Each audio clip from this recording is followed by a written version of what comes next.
અયોધ્યામાં તારીખ 22મી જાન્યુઆરીના રોજ ભગવાન રામના નિજ મંદિરમાં પ્રાણ પ્રતિષ્ઠા મહોત્સવ ઉજવાઈ રહ્યો છે, તો જેને લઈને સમગ્ર દેશભરમાં રામલલ્લાનો મહોત્સવ વૈવિધ્યતાથી ઉજવાઈ રહ્યો છે। અહીં ગીર સોમનાથના વેરાવળમાં આજે ભગવાનના નાની બાળાઓએ રામ, લક્ષ્મણ, જાનકી, હનુમાનજીના વેશ ધારણ કરી નગરચર્યાએ તેઓ નીકળ્યા હતા અને સમગ્ર શહેર જય જય શ્રી રામના નાદથી ગુંજી ઉઠ્યું હતું।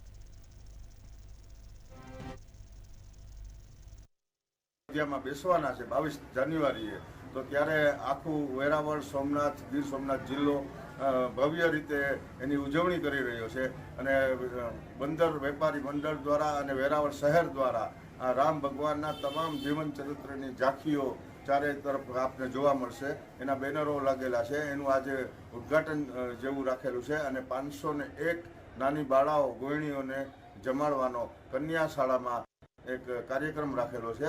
અહીંયા વેરાવળમાં આપણે જોઈ શકીએ છીએ કે જગ્યાએ જગ્યાએ સરસ મજાના બેનરનું ઉદ્ઘાટન થયું છે।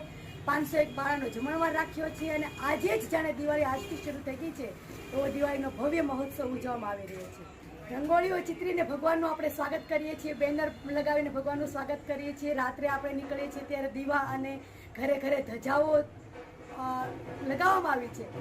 એ બતાવે છે કે સનાતનનો વિજય થયો છે, રામ ભગવાન આવી રહ્યા છે અને રામની ચેતના સમગ્ર વિશ્વમાં કામ કરી રહી છે। રામ રામ રામેતિ રમે રામે મનોરમે સહસ્ર નામ તત્તુલ્યમ રામ નામ વરાનને। ભગવાનના 1000 નામ લઈએ અને જે પુણ્ય મળે છે, ફક્ત ભગવાન રામનું એક નામ લેવાથી મનુષ્યનો ઉદ્ધાર થાય છે।